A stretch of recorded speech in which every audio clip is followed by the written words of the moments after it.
Hello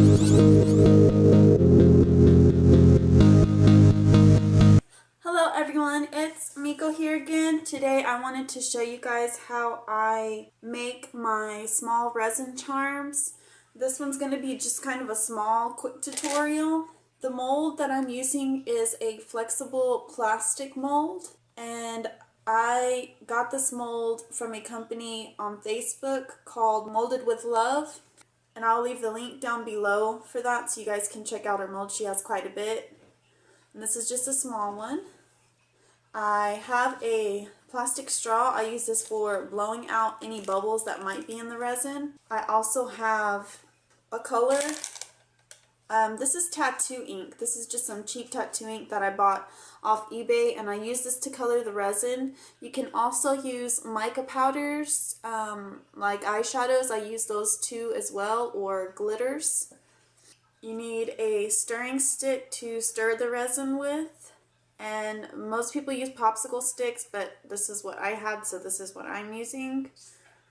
You're going to need some small measuring cups to measure your resin. If you're going to do more than one color, you're going to need more of them.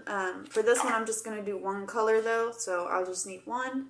And make sure that you're working on a surface that it won't matter if you spill anything on it. So I put paper towels. You can also use newspaper or plastic or tin foil, just to prevent you from making a mess.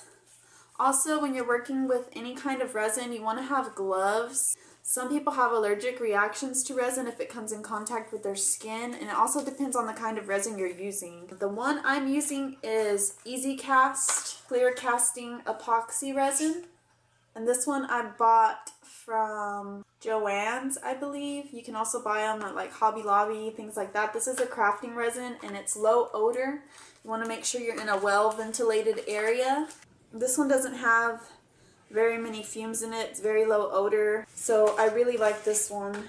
It doesn't bother me, and I'm like highly allergic to everything, so that one I have not had an allergic reaction to, so that's the one that I use. So to get started, you're going to want to pour your resin. With this Easy Cast resin, it comes in two parts. It comes with the resin itself and then a hardener. And you pour two of these equal parts of each one, and then you mix them together. So I start out with this one first. I'm going to pour about 1 teaspoon. Okay. And then I'm going to put the hardener in. So another teaspoon.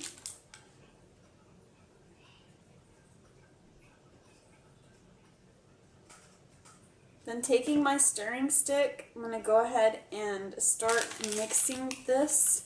Now when you're mixing, it's going to look kind of yellowish colored, but that's okay. You'll just mix it all till it becomes uniform, till you can't see any more swirls in it. I don't know if you guys can tell, but you can kind of see some swirls in there. Just keep mixing. I usually mix mine for about 20 minutes, and this is just to prevent any flimsiness of the resin. It seems like when I mix it any less than 20 minutes, my resin will come out flimsy or it won't dry correctly. So I just keep mixing very slowly because you want to prevent air bubbles. Okay, so I'm halfway through the mixing process. So I'm just going to add a tiny drop of the red ink to this.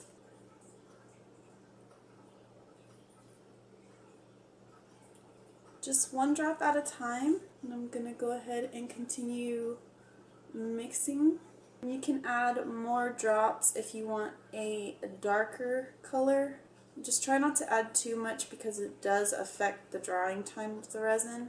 And just continue mixing for about 10 more minutes until all the ink has dissolved completely.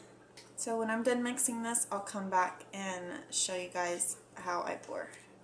Okay, so I'm done mixing my resin. So now to pour it, make sure your mold is on a flat surface.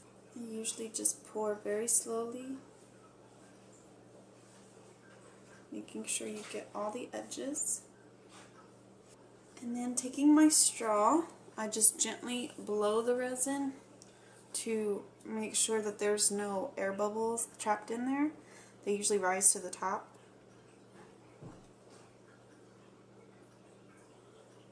I don't see any air bubbles, so that should be good. Then I just leave this here, let it dry for 24 hours, and just pop it out. If you guys have any questions, just let me know. Thanks for watching. Bye.